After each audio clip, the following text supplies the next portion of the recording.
Oke. Baik, sudah terekam. Assalamualaikum warahmatullahi wabarakatuh. Selamat pagi teman-teman dan Pak Febri. Pagi. Pada kesempatan kali ini saya sendiri, Mustafa, Titik, Novan, dan Agung akan berpresentasi tentang perilaku konsumen dalam konteks jasa.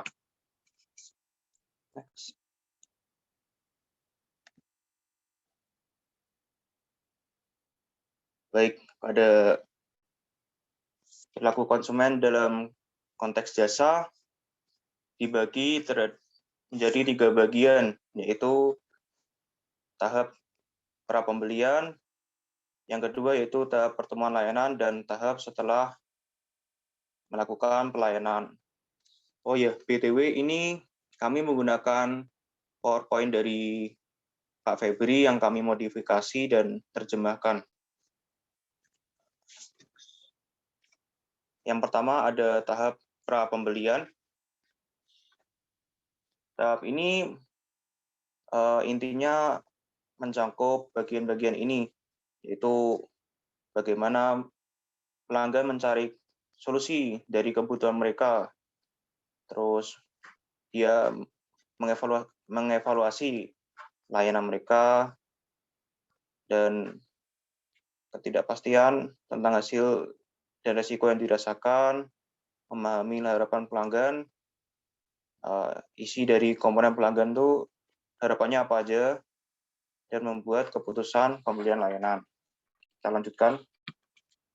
Dalam tahap identifikasi kebutuhan, konsumen dapat mengenali kebutuhan mereka, yaitu kebutuhan akan kenyamanan yang sesuai dengan layanan yang mereka butuhkan. Jadi nanti mereka membutuhkan layanan apa, dia merasakan, oh saya butuh ini, nanti ujung-ujungnya akan ada kesimpulan bahwa saya butuh layanan yang seperti ini.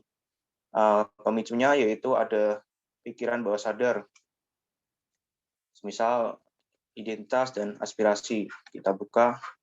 Nah, baik, pada ini pikiran bawah sadar berperan penting dalam pemilihan layanan jasa yang akan digunakan. Dan biasanya apa yang akan kita gunakan adalah brand-brand yang kita kenal dan kita percaya. Contohnya semisal ngomongin salon, kita mungkin kepikirannya salon Joni Andrean, salon Rudy, terus kalau hotel kepikirannya Novotel, kalau steak ya kepikirannya warung steak, atau mungkin warung steak kalau saya.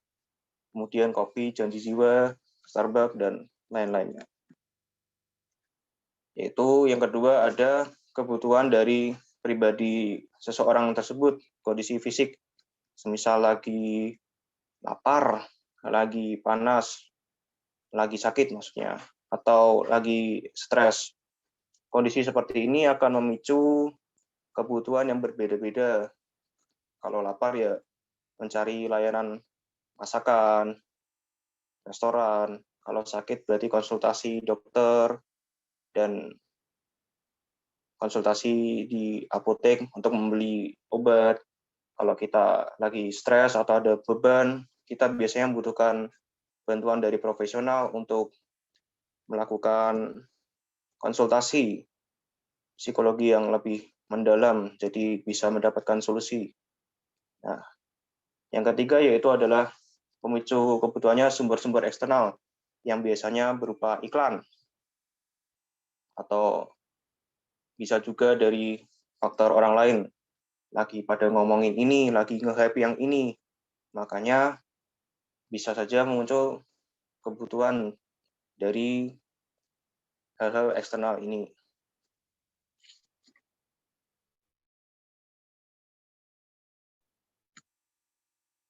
Pada tahap selanjutnya yaitu ada pencarian informasi, yaitu adalah kegiatan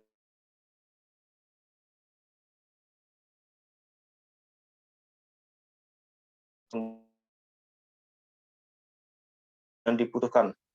Merek-merek yang masa lalu atau sumber eksternal yang barusan dijelaskan, pengalaman masa lalu ya bisa jadi brand-brand yang sudah kita kenal, baik yang sudah kita pernah gunakan atau belum, dan kemudian muncul alternatif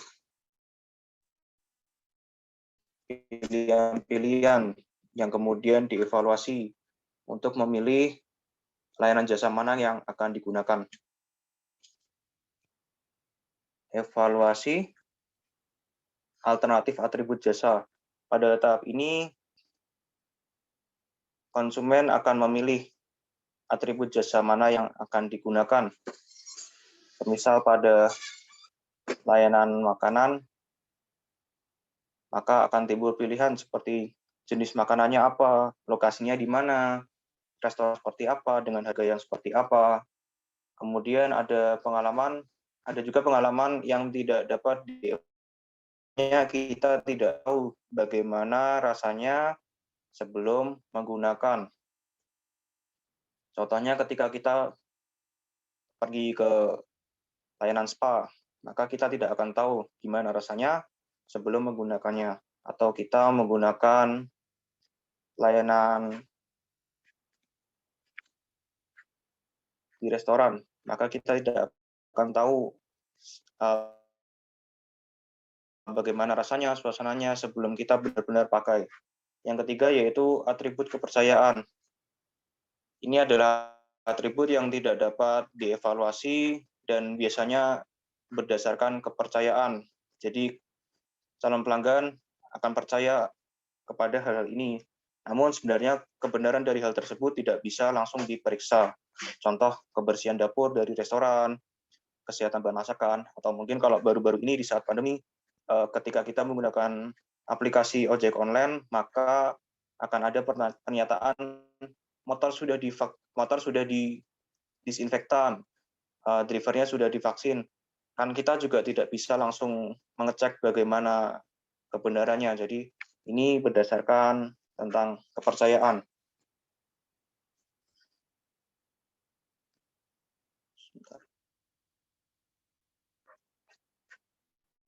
Nah, selanjutnya ada gambaran ini yaitu tentang bagaimana atribut produk dapat mempengaruhi kemudahan evaluasi. Pada bagian kiri ini menandakan bagian yang mudah untuk dievaluasi dan yang kanan sulit untuk dievaluasi. Ketika suatu layanan sangat dominan pada aspek jasanya, maka akan cenderung sulit untuk dievaluasi hasilnya. Jika layanan tersebut berupa kombinasi barang dan jasa, maka akan semakin mudah untuk melihat langsung dan menilai bagaimana dari output tersebut, baik atau buruknya. Ya, ini ada yang memiliki aspek tinggi dalam pencarian atribut, berarti kan memiliki aspek barang paling besar, yaitu kendaraan bermotor, makanan, kursi, pakaian, outputnya jelas.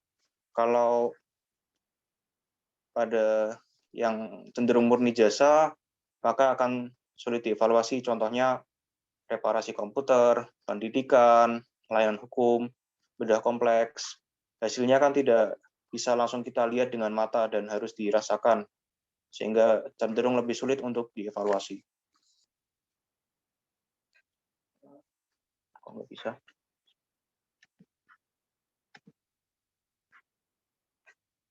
Selanjutnya yaitu adalah resiko yang dirasakan dari membeli dan menggunakan jasa. Tentu ketika kita membeli dan menggunakan jasa, akan ada resiko yang tidak kita harapkan. Nah, resiko-resiko tersebut dapat diklasifikasikan menjadi ini. Yang pertama yaitu ada resiko fungsional, yaitu sesimpel hasil kinerjanya kita tidak puas. Yang kedua yaitu ada resiko keuangan, seperti kerugian moneter, biaya tambahan tidak terduga, dan selanjutnya ada kerugian temporal, yaitu kerugian waktu ya. Waktunya terbuang, tertunda, ada masalah baru yang membuat waktu tersebut menjadi lebih lama. Kemudian ada resiko fisik, semisal cedera. Contohnya ketika kita sedang pijat, kemudian tukang pijat tersebut salah melakukan kegiatan sehingga kita malah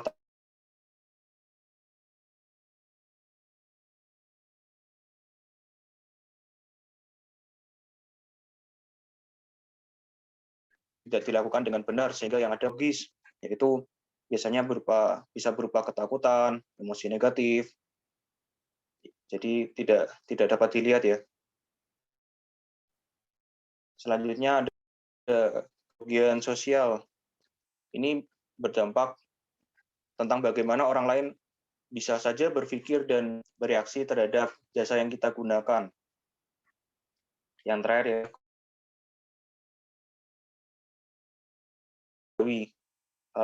berupa dampak yang tidak diinginkan pada salah satu panca indera kita.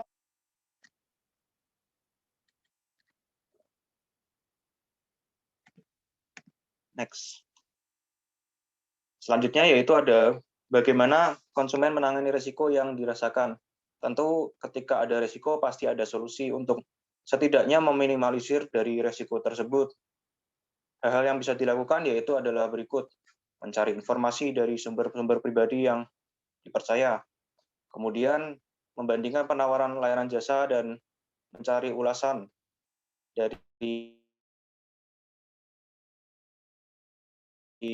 reviewer independen di internet, mulai dari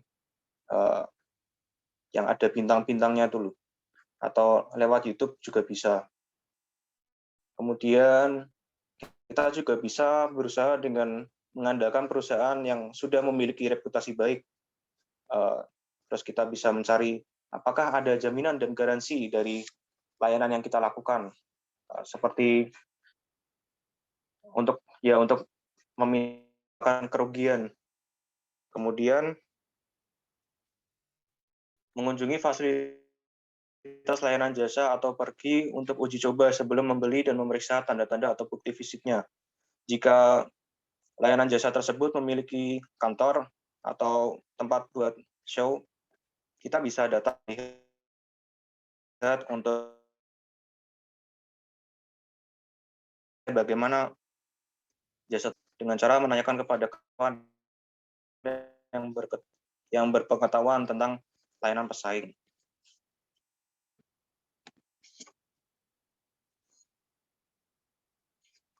Oke. Berikut ini adalah usaha-usaha penting untuk mengelola persepsi pelanggan tentang resiko. Ini tentunya berguna bagi kita sebagai pelaku atau pemilik usaha jasa ya. Jadi yang pertama kita bisa lakukan dengan memberikan trial. Kita kasih trial, kita kasih percobaan agar calon konsumen dapat mencoba untuk merasakan bagaimana pengalaman dalam mencoba tersebut. Contohnya langganan layanan streaming, atau mungkin layanan uji coba bimbel 7 hari pertama, atau mungkin uji coba lain. Jadi orang bisa merasakan ini cocok apa enggak untuk dia. Kemudian selanjutnya dengan beriklan. Ini juga penting untuk membangun dan memvisualisasikan tentang layanan kita. Di sini juga sekaligus berperan untuk membangun ekspektasi dari calon pelanggan. Yang berikutnya yaitu adalah menampilkan kredensial, yaitu menampilkan dokumen-dokumen yang kita punya sehingga menunjukkan kita kompeten dalam bidang tersebut. Kemudian kita juga bisa menggunakan bukti pengelolaan untuk menunjukkan hasil-hasil karya kita. Contohnya jasa pengecatan ya, kita lihatkan show barang-barang yang sudah dicat dengan baik, atau mungkin hasil-hasil karya desain baju yang sudah kita hasilkan. Itu dapat kita jadikan bukti sekaligus untuk memberikan rasa percaya kepada calon konsumen. Ini juga penting, yaitu menawarkan jaminan agar konsumen merasa aman ketika terjadi hal-hal di luar yang diinginkan dan di luar yang diiklankan. Selanjutnya yaitu adalah mendorong dari konsumen untuk mengunjungi fasilitas layanan. Ini juga penting agar kita dapat bertemu dan pelayanan kita laksanakan. Yang selanjutnya yaitu adalah berikan pelanggan akses online tentang pesanan status. Jadi ketika sudah memesan, kita berikan progresnya sampai di mana. Jadi pelanggan merasa tenang dan merasa kalau layanannya sedang benar-benar dikerjakan. Selanjutnya yaitu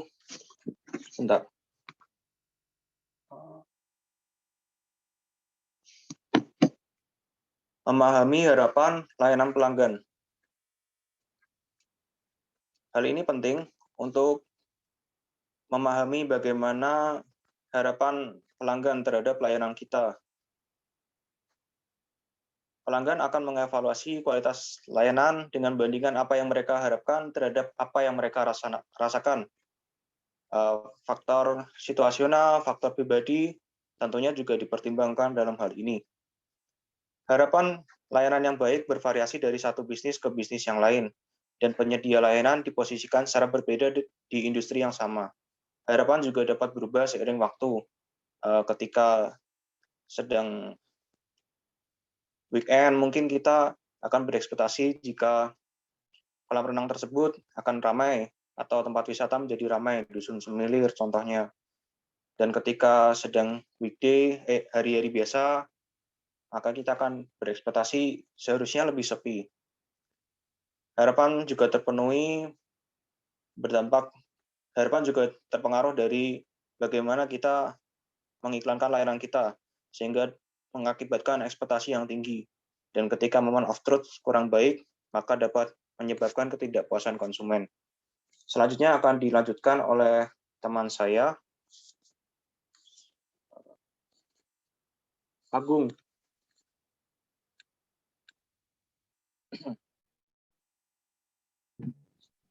Baik, ini adalah contoh harapan dari pelanggan.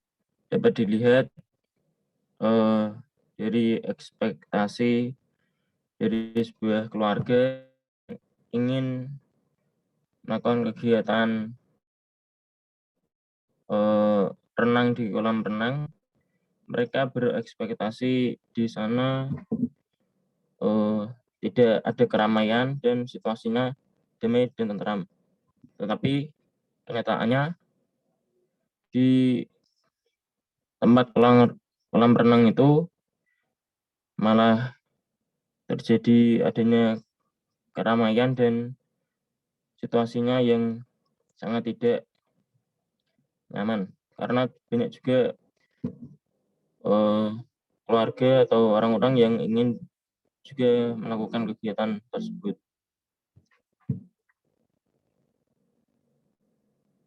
Lalu ada ini tentang makanan burger.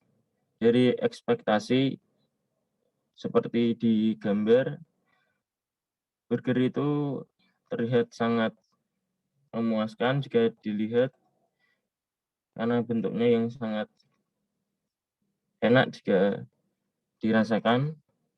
Tetapi kenyataannya burger itu berbeda dari yang ada di gambar.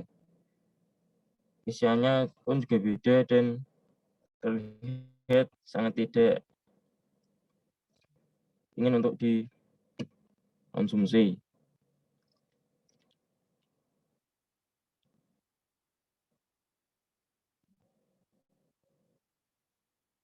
Berikut adalah faktor-faktor yang mengaruhi harapan pelanggan terhadap layanan.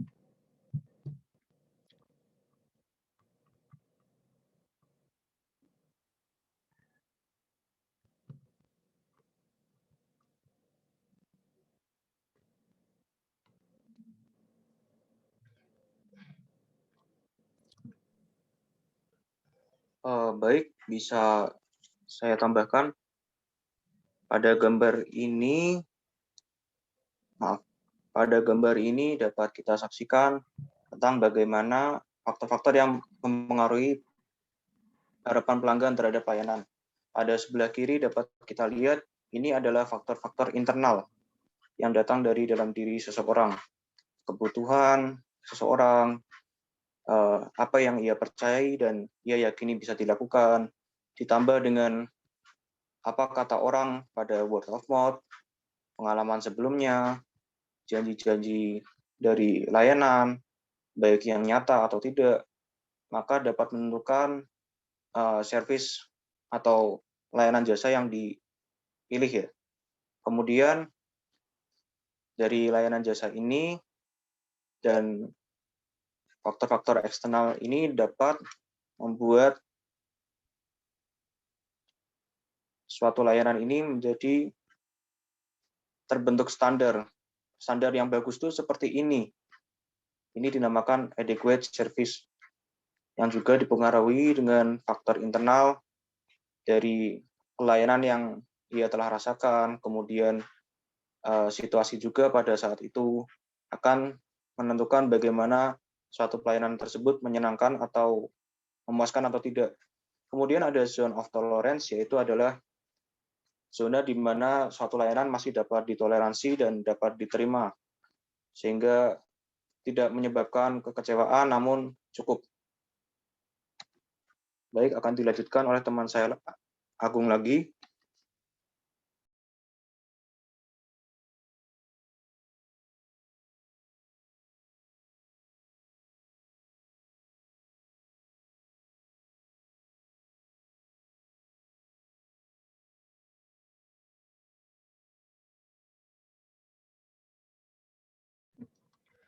Jadi ini adalah komponen-komponen dari harapan pelanggan.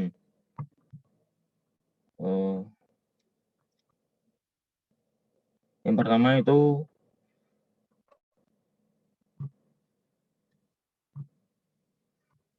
tingkat layanan yang diinginkan. Hal ini adalah tingkat harapan atau satu kombinasi yang para pelanggan anggap dapat dan harus dihantarkan dalam konteks kebutuhan pribadi mereka. Layanan yang diinginkan juga bisa dipengaruhi oleh janji yang dibuat oleh penyedia layanan jasa, work, dan dari pengalaman masa lalu.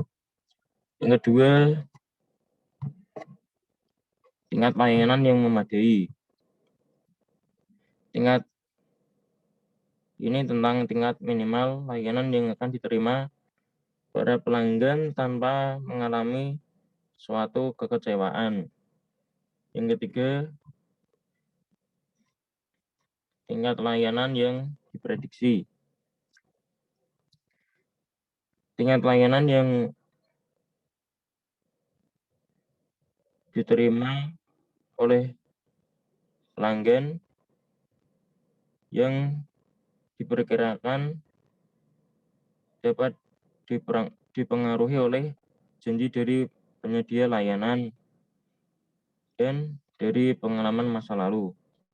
Yang keempat, zona toleransi. Sangat sulit bagi perusahaan untuk mencapai kualitas layanan yang konsisten pada semua titik layanan yang tersebar pada sisi distribusi, cabang, dan dari pegawai.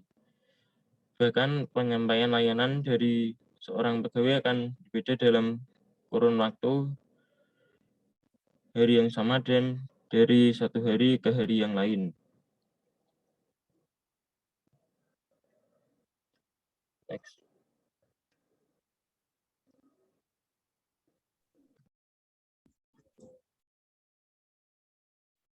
Keputusan pembelian. keputusan pembelian, alternatif-alternatif yang memungkinkan dibandingkan dan dievaluasi, di mana pilihan terbaik dipilih untuk dilakukan pembeli. Seperti sederhana jika resiko yang dirasakan rendah dan alternatif jelas.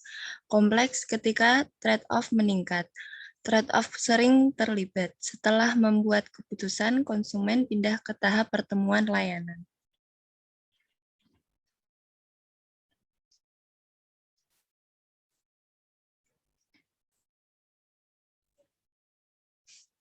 Tahap pertemuan layanan tinjauan, tahap pra-pembelian, tahap pertemuan pelayanan, dan tahap setelah pertemuan.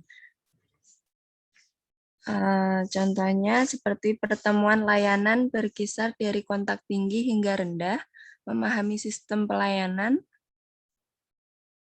teater sebagai metafora untuk penyampaian layanan, perspektif integratif, seperti fasilitas layanan, personil, teori peran, dan naskah.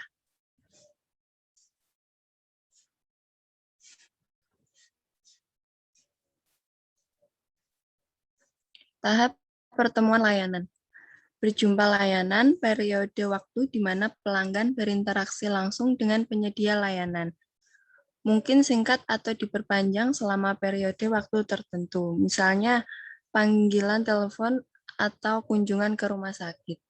Model dan kerangka kerja, moment of truth, pentingnya mengelola titik kontak, model kontak tinggi atau rendah, luas dan sifat titik kontak, motif, variasi interaksi, metafora, teater, pertunjukan, layanan, atau pementasan.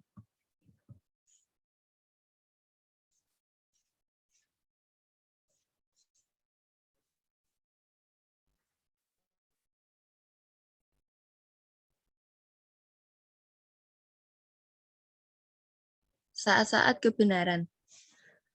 Dapat mengatakan bahwa kualitas yang dirasakan atau diwujudkan pada saat kebenaran. Ketika penyedia layanan dan pelanggan layanan saling berhadapan di arena. Pada saat itu, mereka sangat sendirian. Ini adalah keterampilan, motivasi, dan alat yang digunakan oleh perwakilan perusahaan dan harapan serta perilaku klien yang bersama-sama akan menciptakan proses penyampaian layanan.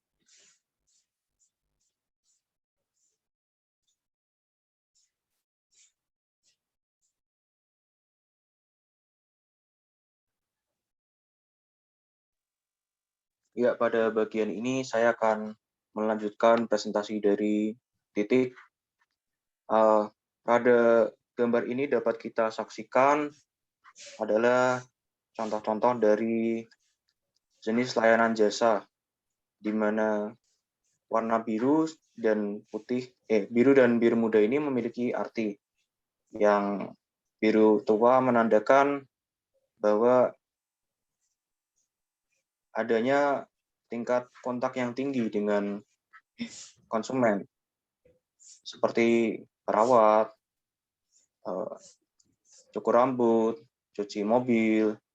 Nah, ini pasti bagian pelayanan akan bersentuhan langsung dengan konsumennya. Sedangkan yang pada warna biru muda menandakan rendahnya kontak langsung antara penyedia layanan dan pengguna layanan seperti layanan m-banking, email, internet, kabel TV, dan layanan-layanan yang jarang ketemu dengan penyedia layanan tersebut. Kemudian pada bagian sebelah kiri dapat kita lihat pekerjaan yang sebelah kiri, jenis layanan yang sebelah kiri ini sangat memerlukan orang fisikal secara tenaga untuk memproses dari layanan ini. Sedangkan pada bagian kanan, output-nya cenderung berupa layanan yang tidak dapat kita lihat secara langsung. Seperti ini, nursing berarti kan kegiatannya, layanannya itu kan merawat. Terus ada lagi asuransi. Layanannya sebenarnya kan jaminan, tidak bisa kita lihat langsung. Kemudian ada ada consulting. Ini kan yang diproses informasi. Kita tidak bisa langsung melihat bagaimana hasilnya. Selanjutnya akan dilanjutkan oleh teman saya.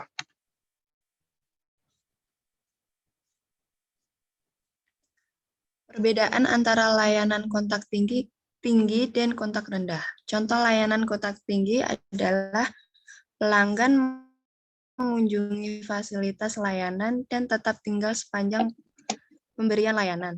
Kontak aktif termasuk kebanyakan orang layanan pemrosesan. Dan ada layanan kontak rendah. Contohnya sedikit atau tidak ada kontak fisik. Kontak biasanya pada jarak lengan melalui distribusi elektronik atau fisik saluran, difasilitasi oleh yang baru teknologi.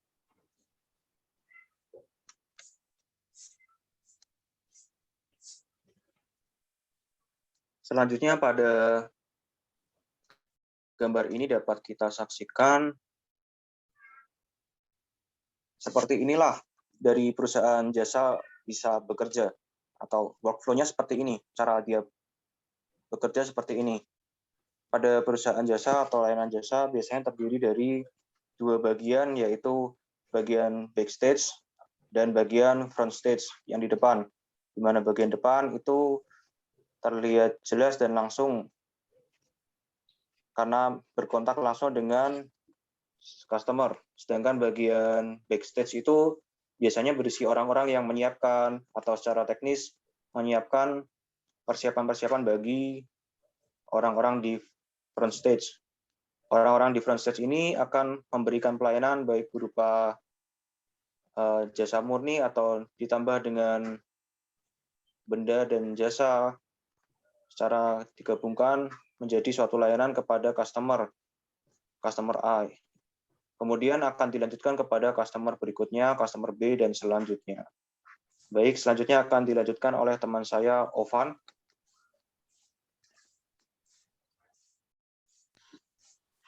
Ya, baik. Selanjutnya yaitu teater sebagai metafora untuk pengiriman layanan. Menurut William Shakespeare, seluruh dunia adalah panggung dan semua pria dan wanita hanyalah pemain. Mereka memiliki pintu keluar dan pintu masuk mereka dan masing-masing manusia pada masanya memainkan banyak peran. Oke, next. Cukup jelas di slide ini. Van, yang ini terlewat, Van. Yang ini belum dibaca. Oh, yang ini? Oh ya, maaf.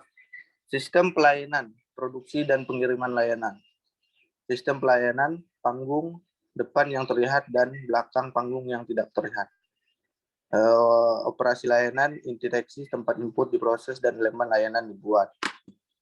Selanjutnya itu hubungan orang, lingkungan mati. Pengiriman layanan di mana perakitan akhir elemen layanan berlangsung dan layanan disampaikan, termasuk interaksi pelanggan dan operasi dan pelanggan lainnya. Next. Dan ini yang selanjutnya yang tadi sudah saya jelaskan, yaitu menurut si William Shakespeare, seluruh dunia dan panggung dan semua pria wanita hanyalah pemain. Mereka memiliki pintu keluar dan masuk mereka dan masing-masing manusia pada masanya memainkan banyak peran. Oke, cukup jelas. Lanjut. Nah, untuk slide yang ini, metafora teater perspektif integratif. Seperti layaknya pemain film, alur dari metafora teater perspektif integratif ini, fasilitas layanan diibaratkan itu seperti panggung dari adegan tersebut. Sedangkan personil itu diibaratkan anggota pemain filmnya. Dan perannya itu sebagai aktor. Terus skrip ya itu diibaratkan seperti alur cerita dari film tersebut. Jadi perspektif integratif ini mengambil alur dari layaknya kita bermain film. Jadi memiliki pengalaman pelanggan seperti kinerja, seperti itu. Oke, lanjut.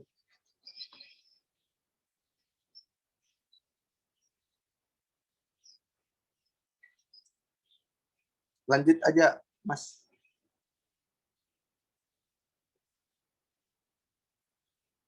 Ke slide selanjutnya.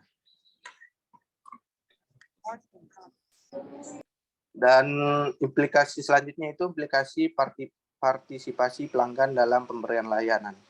Inti dari slide ini yaitu memberikan pengalaman, memberikan layanan secara nyata atau realistik, agar pelanggan dapat kejelasan dari layanan yang kami sediakan, atau kata lain mendapatkan kepuasan. Jadi pelanggan harus diberikan gambaran yang nyata dari pemberian layanan sebelumnya, agar agar si pelanggan mendapatkan kejelasan dari pelayanan yang kami sediakan.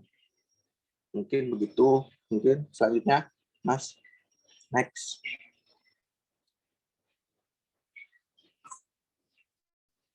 Selanjutnya itu tahapan pasca perjumpaan. Yang pertama yaitu tahapan pra pembeli, selanjutnya tahapan pertemuan pelayanan, dan tahapan setelah pertemuan. Setelah melalui beberapa tahapan, maka pelanggan akan mengevaluasi pelayanan yang kami sediakan. Apakah pelayanan tersebut memenuhi kemauan si pelanggan tersebut atau tidak? Maka akan ada keputusan di akhir, di masa depan. Mungkin begitu. Selanjutnya, next. Kepuasan pelanggan dengan pengalaman layanan. Setelah mengikuti pembelian, pelanggan akan membandingkan dari penilaian seperti sikap mengikuti pembelian layanan atau serangkaian interaksi layanan, di mana pelanggan memiliki harapan sebelum konsumsi, amati kinerja layanan dibandingkan dengan harapan. Setelah mengikuti pembelian tersebut, pelanggan akan membandingkan apakah layanan yang kami sediakan sesuai dengan ekspektasi si pelanggan tersebut atau tidak. Jadi akan mendapatkan penilaian keputusan didasarkan pada perbandingan di bawah ini. Nah, seperti diskonfirmasi positif atau penilaian yang lebih baik. Konfirmasi atau penilaian si pelanggan tersebut datar atau sama aja gitu. Tidak lebih baik atau tidak lebih buruk. Dan selanjutnya itu diskonfirmasi negatif atau mendapatkan malah sebaliknya. Itu mendapatkan negatif. Mendapatkan penilaian yang lebih buruk dari pelayanan yang kami sediakan, atau pelayanan yang kami sediakan tidak layak untuk dikonsumsi bagi mereka. Oke, selanjutnya. Kesenangan pelanggan melampaui kepuasan. Ada penelitian yang menunjukkan bahwa kesenangan adalah fungsi dari 3 komponen, yaitu tingkat kinerja tinggi yang tidak terduga, misalkan kejutan atau kegembiraan. Efeknya yaitu mendapatkan kesenangan, kegembiraan, ataupun kebahagiaan. Dalam kesimpulan yang dapat saya simpulkan yaitu kalau misalkan pelanggan puas, maka pelanggan akan mendapatkan kesenangan dan kegembiraan ataupun kebahagiaan. Dilanjutkan dengan ada hubungan strategis antara kepuasan pelanggan dan kinerja perusahaan. Dengan menciptakan nilai lebih bagi pelanggan, perusahaan menciptakan nilai lebih bagi pemiliknya. Dapat disimpulkan kalau ini gimana ya?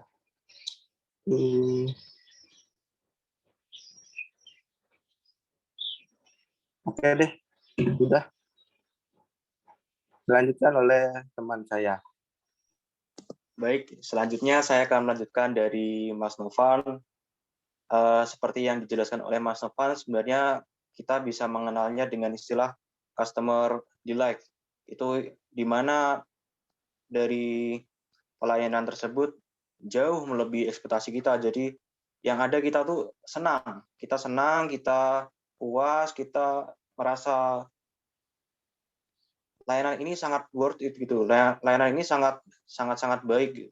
Sehingga kita akan memakai lagi di kemudian hari atau minimal merekomendasikan kepada orang lain. Baik, selanjutnya ini adalah contoh penerapan dan dari customer delight. Pada perusahaan Spotify, pasti kita juga sudah tahu apa itu Spotify. Spotify adalah perusahaan penyedia layanan streaming musik yang cukup besar di platform Android, PC, maupun PS, dan juga iOS. Praktik pada layanan Spotify ini cukup rapi, di mana Spotify memiliki koleksi lagu yang sangat-sangat banyak, dan itu legal, sehingga setiap konten dari Spotify akan dapat memiliki kualitas yang baik dan termonitor. Kemudian yang spesial dari Spotify yaitu algoritma dan personalisasi. Dibandingkan dengan kompetitor seperti YouTube Musik atau kita mendownload musik secara biasa atau menggunakan CD dan musik-musik yang konvensional zaman dulu, algoritma Spotify ini cukup spesial karena dia dapat mencarikan lagu yang kita suka. Lagu-lagu selanjutnya itu kita dapat mendapatkan lagu-lagu yang disukai, sehingga kita akan bisa mendengarkan lagu tersebut tanpa harus terganggu untuk mengganti lagu. Sedangkan YouTube, algoritma akan bekerja berdasarkan apa yang kita sukai. Jadi YouTube Musik akan mencarikan lagu-lagu yang sudah pernah kita sukai. Namun kalau Spotify, dia akan mencarikan lagu-lagu baru yang sekiranya kita suka. Di sini algoritma Spotify menurut saya menang sih. Kemudian skema harga fleksibel ini juga sangat baik. Kita bisa membayarnya dengan skema harian, bulanan, tahunan, paket pelajar, paket mini yang 2.500 setiap harinya. Ada paket keluarga, paket couple, dan teman-temannya. Ini juga bisa dibayar melalui kartu kredit, melalui voucher yang ada di Indomaret, Alfamart, dan cara-cara pembayaran lainnya.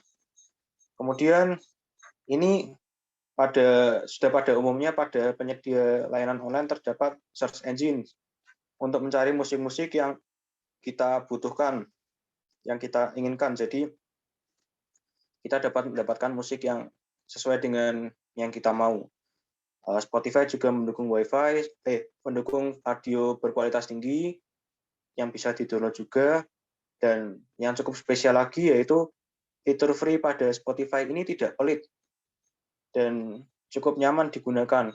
Iklan-iklan yang ada pada Spotify itu ketika menggunakan Spotify free itu tidak kasar gitu. Jadi ketika kita mendengarkan iklan itu serasa sedang mendengarkan iklan tapi tidak terganggu. Tadi ada kemudahan pembayaran, sudah dijelaskan. Kemudian selanjutnya ada ini paling penting, yaitu apresiasi kepada konten kreator berupa royalti yang sah. Jadi setiap pemilik lagu atau pemilik hak cipta akan mendapatkan bagian dari karya mereka. Yang ini merupakan ekosistem yang sehat di mana penggunanya senang, konten kreator senang, dan perusahaannya juga memiliki performa yang bagus. Dan ini adalah fitur yang paling spesial dari Spotify yang belum ada pada saingannya, yaitu bisa seamless dan multi-platform, di mana kita cukup membayar satu akun saja dan kita loginkan ke semua device kita. Nanti ketika kita memutar pada device kita, misal kita memutar pada iPhone kita gitu, nanti pada speaker laptop ini akan juga mendeteksi ketika kita memutar lagu tersebut dan bisa memindahkan mau diputar pada speaker yang mana, speaker HP, speaker eksternal, atau speaker laptop, bisa dipindah-pindahkan sesuka hati. Layanan-layanan ini menurut kami cukup bagus dan jauh melebihi ekspektasi kami yang sebenarnya hanya ingin mendengarkan lagu dan banyak lagunya, tapi ternyata servisnya jauh lebih banyak dari yang kita harapkan, sehingga bisa mencapai dari customer delight. Selanjutnya yaitu adalah ringkasan. Baik, kita sudah sampai di penghujung presentasi. Akan kita recap sebentar, yaitu adalah tahapan kita tadi mempelajari tahapan sebelum layanan, yaitu ketika kita muncul kebutuhan, mencari informasi, kita cari evaluasi, solusinya bagaimana, dan akhirnya membeli. Selanjutnya dilanjutkan oleh tahap pertemuan pelayanan, yaitu ketika kita merasakan bagaimana layanan tersebut pada saat itu juga, atau moment of truth. Dan kita juga mempelajari bagaimana layanan kontak tinggi atau kontak rendah, dan juga memahami luas dan sifat titik kontak. Kita juga mempelajari model layanan variasi interaksi, dan juga metafora teater atau perumpamaan peran-peran pada manajemen pada pemasaran jasa. Yang ketiga yaitu adalah kita setelah mempelajari tahap pasca pelayanan, yaitu tentang bagaimana konsumen mengevaluasi, dan pada akhirnya akan disimpulkan bahwa pelayanan tersebut memiliki kinerja yang baik dengan diskonfirmasi positif, atau dikonfirmasi saja atau cukup, atau mendapatkan diskonfirmasi negatif. Kemudian yaitu adalah tingkat kerja, kebutuhan, dan pengaruh positif yang tinggi secara tidak terduga atau customer delight tadi akan membuat kita sebagai pengguna jasa merasa senang. Baik, sudah selesai presentasi kami. Kita akan buka pertanyaan. Jika ada yang ditanyakan, silakan. Namun, terima kasih. Berapa banyak yang boleh bertanya? 3, Pak. Lah. Aku, Pak, mau Oke, tanya. kita akan Ya. buka 5 pertanyaan. Ya, Oke, 5. Oke, 5 pertanyaan. Oke. Silakan yang mau bertanya, nanti pertanyaannya diketik di kolom chat aja ya. Di kolom chat silakan sebutkan nama dan NIM-nya. Terus habis itu bawahnya pertanyaannya. Ya, silakan. Kita tunggu ya sekitar berapa ya? 5 menit apa 10 menit lah ya. Silakan yang mau bertanya, ada 5 slot, silakan dimanfaatkan, monggo.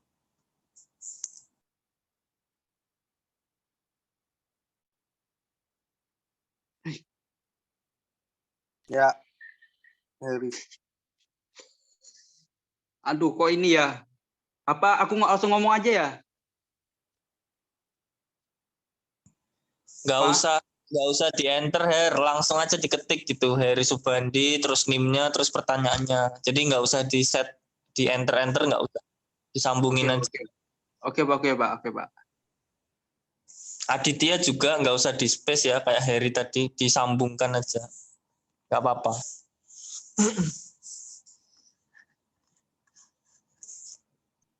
Pak, ini masih tetap direkam sampai selesai ya, Pak? Iya toh, iya. Biar kalian enak juga Baik, nanti. Baik, Pak.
teman-teman, untuk efisiensi waktu yang mau menulis pertanyaan dibatasi sampai jam 9 lebih 6 menit ya, biar kami bisa menjawab juga. Terima kasih.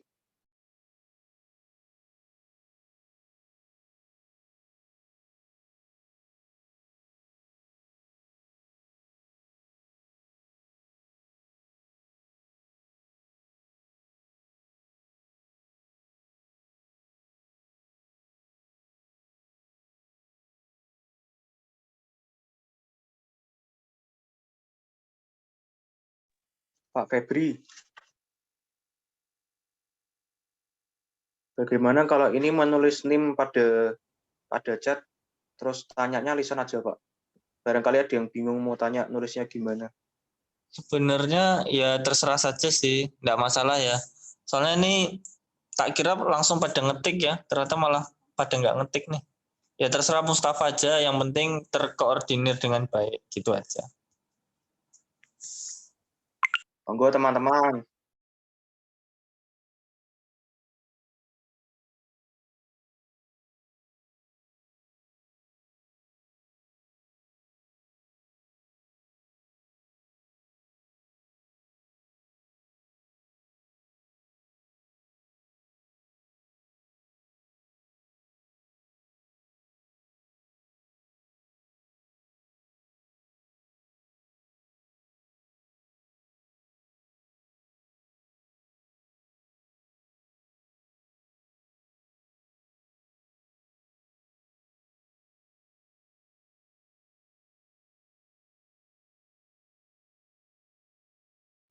Baik, teman-teman, saya akan langsung menjawab pertanyaan dari Mas Heri.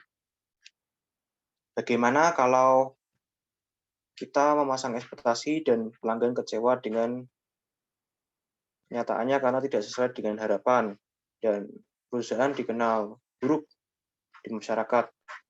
Oke, ini berarti kan pertanyaannya sudah terjadi dan pelanggan sudah kecewa.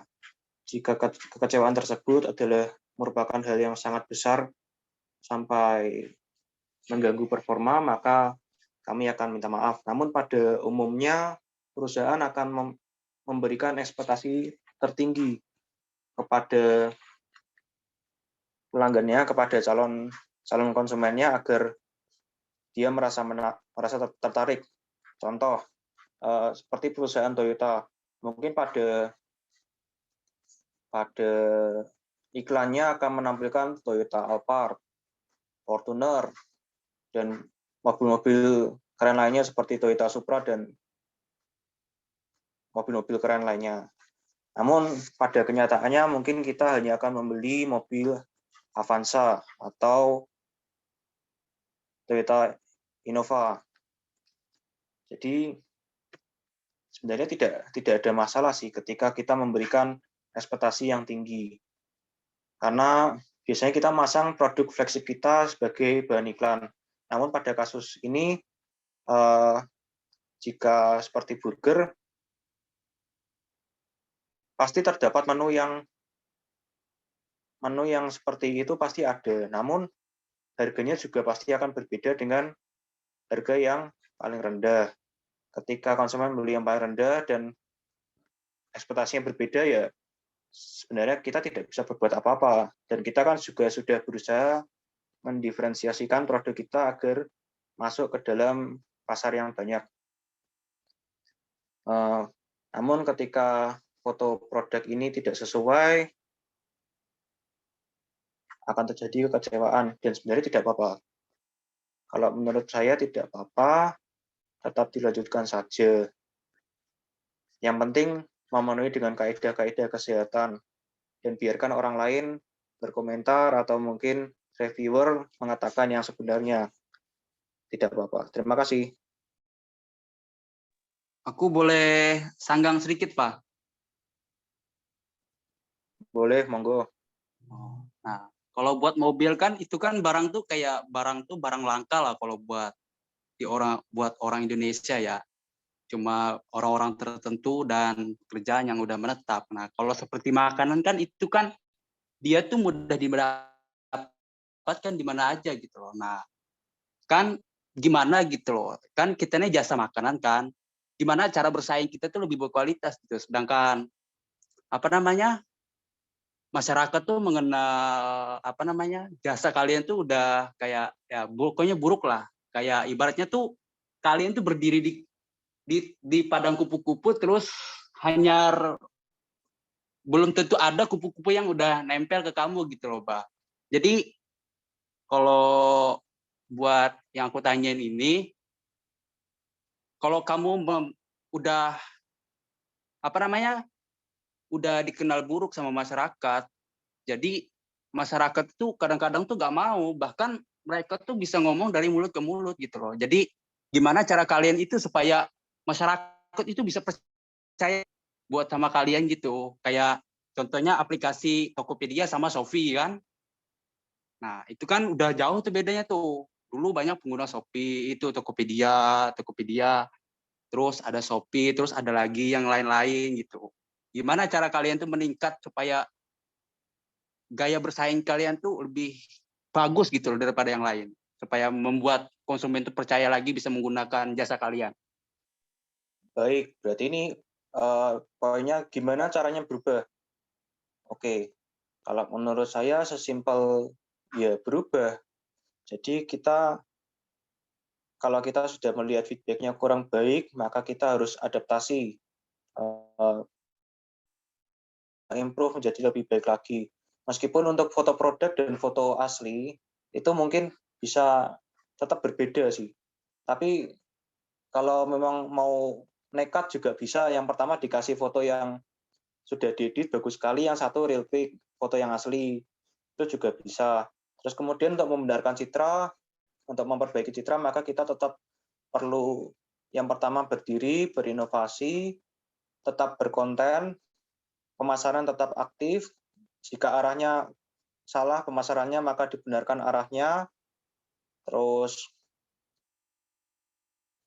kita juga bisa nanti mengundang orang-orang yang mungkin masih ada harapan percaya dengan kita. Jadi untuk memberikan testimoni bagaimana kita sudah berubah gitu ke arah yang lebih baik. Namun untuk melakukan hal-hal yang sangat-sangat masif seperti itu, kita juga perlu riset. Jadi pelanggan yang sudah puas jangan dikecewakan, dan kita fokus untuk memperbaiki pelanggan yang belum puas. Pada umumnya kalau kita berusaha untuk memuaskan semua orang, sepertinya berat, Mas Heri. Jadi kita mungkin mengejarnya bagaimana agar sebagian besar orang-orang pelanggan kita menjadi puas. Itu Mas Heri. Jadi tetap berusaha aja, berimprove, lanjut aja, gas terus. Terima kasih. Oke, Pak. Berarti kayak ini ya, kamu berdiri di tengah padang kupu-kupu gitu. Ngehinggapin kamu gitu ya. Makasih ya, Pak. Udah puas, Pak. Izin masuk, Mas. Mau Oke, ini apa? sama-sama. Mas Ova. Saya Pak mau menjawab cek. Halo? Ada. Ada suaranya nggak, Pak? Oh, ini di PPT-nya Mustafa nih. Ini kan yang nanti kamu tambahin aja. Ini kan belum ada nih NIM-nya Heri Subandi nih. Kamu tambahin NIM-nya, terus kalau kamu yang ngejawab berarti kamu tambahin di bawahnya dalam kurung gitu. Yang jawab siapa gitu. Nah, nanti biar kelihatan jelas. Nah, misalnya kayak gitu. Dijawab siapa, NIM-nya berapa gitu ya. Siap-siap, Pak. Ya, Pak, lanjutkan. Saya mau ngejawab pertanyaan dari Aditya Sapi Mahendra. Halo Mas Sapi, Mas Hendro. Iya. Pertanyaannya, kalau konsumen Anda hanya melakukan one trade off, apa yang akan kalian lakukan untuk menarik minatnya kembali? Sebelumnya gini ya Mas, sebelumnya kita tidak bisa memaksakan kemauan seseorang untuk membeli produk atau layanan kita secara terus-menerus. Tetapi dari pihak perusahaan atau kami, atau saya sebagai perusahaannya lah, kami tetap akan memperbaiki kualitas atau memperbaiki kualitas produk kita agar kedepannya itu menjadi santapan konsumen yang lebih banyak, lebih baik, dan tetap bisa bertahan di produk atau layanan kami. Intinya itu memperbaiki atau mengevaluasi kesalahan sebelumnya gitu loh Mas. Itu langkah awal kami untuk memperbaiki pelayanan atau produk yang kami sediakan kepada konsumen. Begitu. Gimana Mas Sapni, apakah ada sanggahan gitu? Enggak, Mas. Permisi, Saya sudah apakah puas saya dengan boleh jawaban menyanggah? Anda. Terima kasih. Apakah saya boleh menyanggah? Ya, coba dengar dulu. Kalau nggak bisa, jawab sama-sama. Memperbaiki kualitas yang seperti apa dan berikan contohnya. Tadi kan ada layanan seperti memperbaiki kualitas layanan atau kualitas barang itu. Nah, kualitas yang seperti apa yang diperbaiki? Nah, contohnya itu kayak kita menggunakan WiFi deh. Contoh ringannya kita menggunakan WiFi. Di mana WiFi itu kan biasanya ada gangguan atau trouble yang kita tidak tahu gitu loh. Jadi dari pihak konsumennya itu dia bisa menanyakan atau menelpon dari pihak konsumen itu bisa menghubungi salah satu karyawan yang bekerja di salah satu WiFi tersebut atau yang menghandle dari setiap gangguan yang ada di WiFi tersebut. Mungkin gimana ya? Bisa ditambahin Mustafa atau siapa gitu? Oke, saya akan menambahkan, Mas Ovan. Untuk memperbaiki layanan, tentunya kita juga harus mengenali siapa orang-orang yang biasa berhubungan dengan kita, siapa pelanggan kita, apa yang mereka mau. Jadi kita juga bisa pendekatan dengan aktif mencari tahu apa yang mereka mau. Terutama jika perusahaan kita kliennya bukan klien yang banyak ya, kliennya spesifik. Misal kita menyediakan jasa server, namun servernya eksklusif terhadap perusahaan tertentu. Ya kita perlu cari tahu apa yang mereka perlu dan kita aktif untuk cari tahu. Tapi kalau perusahaannya memiliki pengguna yang sangat banyak dan besar, di mana penggunanya sifatnya umum, maka kita juga bisa berimprove dengan menambahkan fitur-fitur baru, menu-menu baru, hal-hal baru yang sebelumnya belum ada, atau bisa juga kita ATM, amati, tiru, dan modifikasi kelebihan-kelebihan dari kompetitor kita. Jadi kita semakin lengkap gitu. Menurut saya begitu. Ya, bagaimana Mas siapa tadi? Mas Toto ya? Ya, udah cukup. Terima kasih. Ya, baik. Selanjutnya, habis ini masih ada satu pertanyaan lagi dari Mas Fani dan masih ada satu slot pertanyaan kosong. Saya akan menjawab pertanyaan dari Mbak Nabila Fauziah. Ini ketika kita baru merintis perusahaan, gimana tipsnya biar citranya bagus? Oke. Pertama, bangun kepercayaan. Kalau semisal kita perusahaan jasa, ingin terlihat niat, kita bisa bikin CV. Bikin CV jadi kan kita memiliki kekuatan hukum yang sah. Otomatis orang yang melihat akan berpikir, wah ini sudah bentuk CV, atau mungkin memiliki bentuk usaha yang lainnya. Terus kemudian kita juga bisa, kalau bentuknya konten digital, kita bisa memberikan contoh-contoh demo bagaimana dengan performa kita. Terus kita juga bisa memperkenalkan bagaimana kondisi lapangan kerja yang sebenarnya. Jadi kita bisa syuting tempat kerja kita, behind the scene-nya kayak gimana. Terus misal isinya konten copywriting atau mungkin konten manajemen perusahaannya. Kita juga bisa, misal belum ada klien, kita bikin aja desain-desain yang sebenarnya kita buat sendiri gitu loh. Misal kita membuatkan logo baru untuk Coca-Cola, padahal Coca-Cola nggak minta ke kita. Nanti kita tulis di bawahnya unofficial logo. Terus kita mengeditkan foto dari orang-orang, terus tanpa orang itu harus minta, kita tulis unofficial. Jadi orang tersebut akan bisa melihat bagaimana kinerja kita.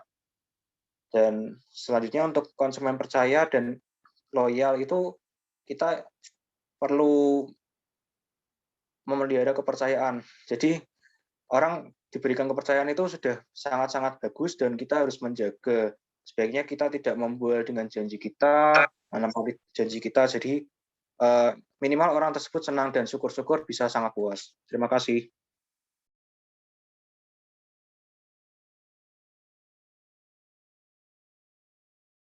Selanjutnya ada Mas Fani, pertanyaannya, monggo dilanjut teman saya.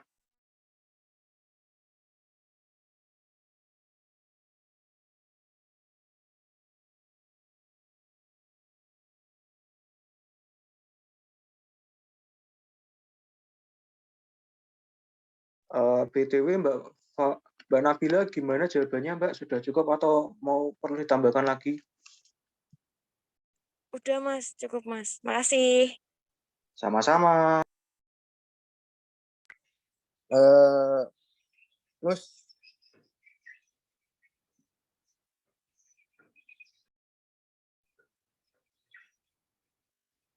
ayo Mbak Titi, boleh dibantu kami. Mas Agung juga.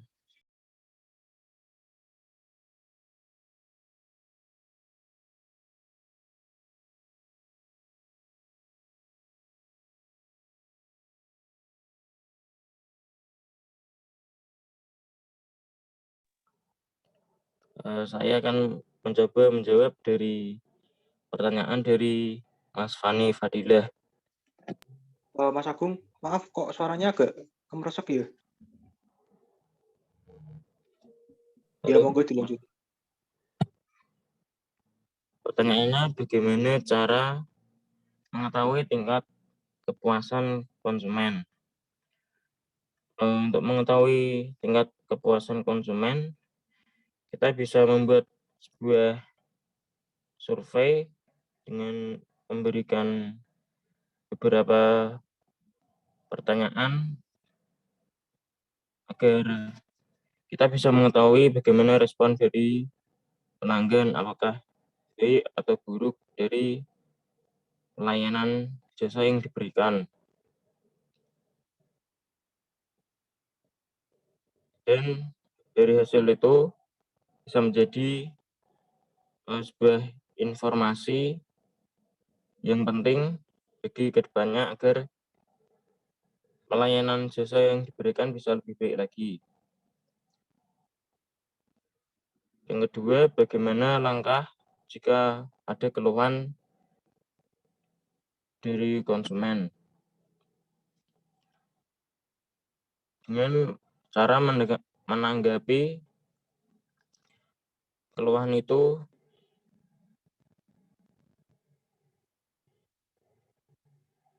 dengan cepat dan secara transparan. Yang kedua, bisa menunjukkan rasa empati.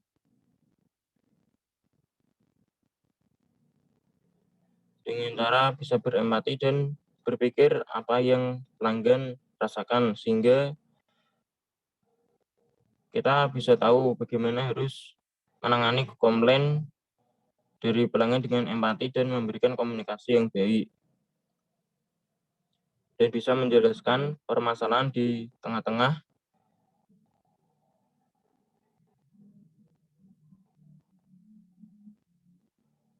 sedangkan bentuk pengertian dan empati bisa diberikan di awal dan di akhir. Cara ini terbukti bisa membuat pelanggan dapat menerima tawaran solusi yang diberikan. Yang ketiga, bisa meminta maaf atau bersikap solutif. yaitu dengan menawarkan solusi kepada konsumen dan memberikan beberapa opsi untuk menyelesaikan masalah yang dihadapi.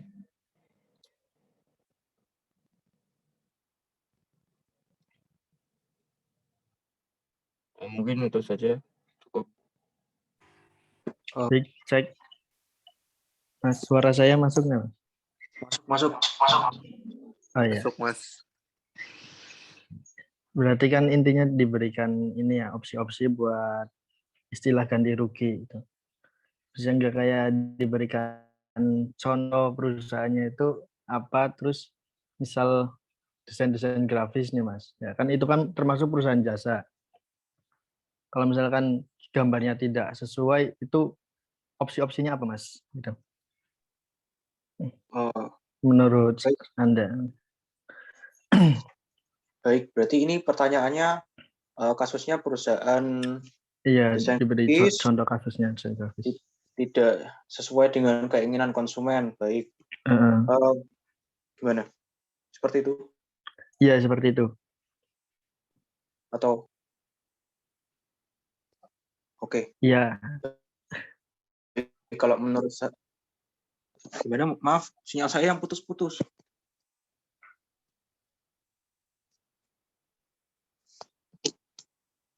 Oke, saya coba menjawab ya. Kalau perusahaan desain, sebaiknya kita komunikasikan kepada klien kita bagaimana apa yang dia mau. Jadi kita memberikan banyak desain sebagai contoh, namun pada ujung-ujungnya konsumenlah yang memilih desain seperti apa yang dia mau. Terus saran saya juga untuk batas revisi itu diberikan batasan.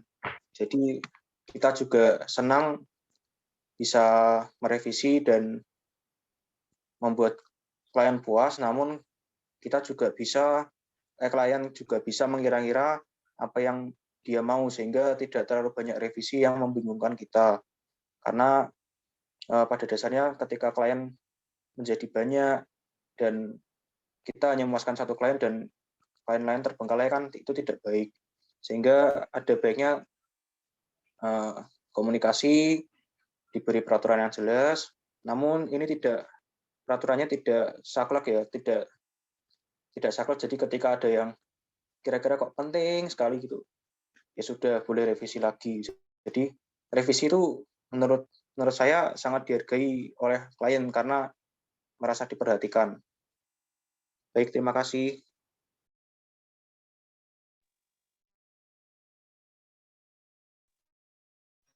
Ya, apakah gimana, sudah Mas terjawab, Mas Fani? Ya, baik, Mas. Terima kasih, Mas.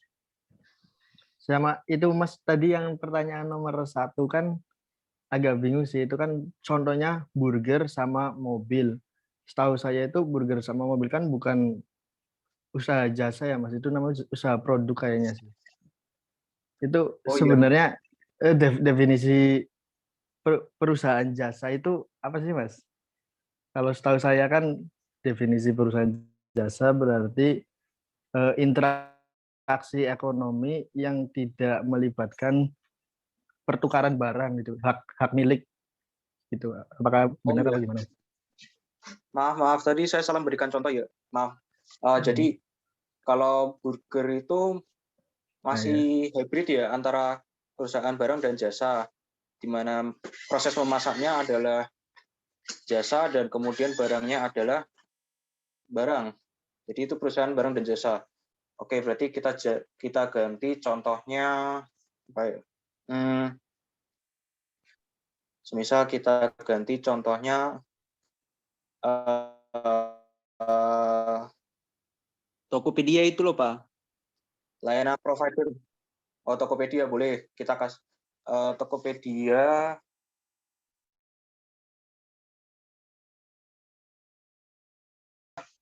Ada konsumen yang tidak. Kalau Tokopedia sebentar.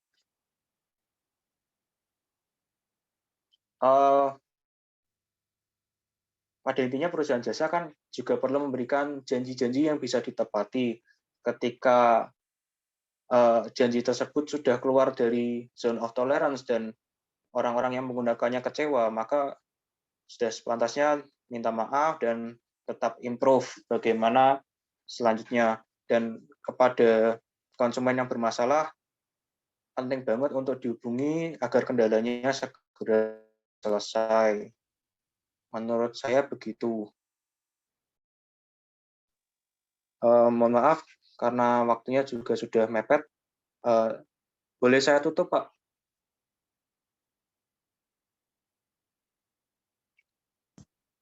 Ada yang masih sisa nggak pertanyaannya?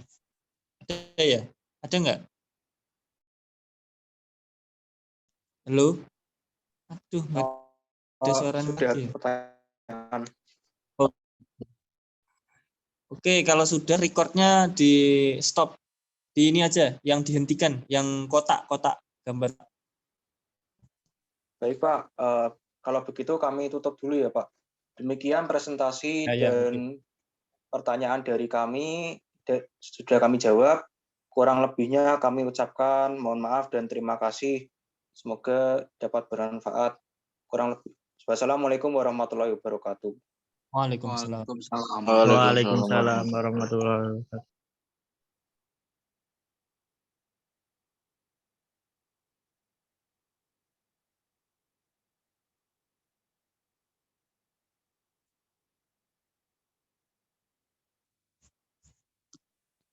Apakah ini sudah stop sharing, Pak? Udah, stop sharingnya udah, stop recordingnya belum? Diklik stop record dulu.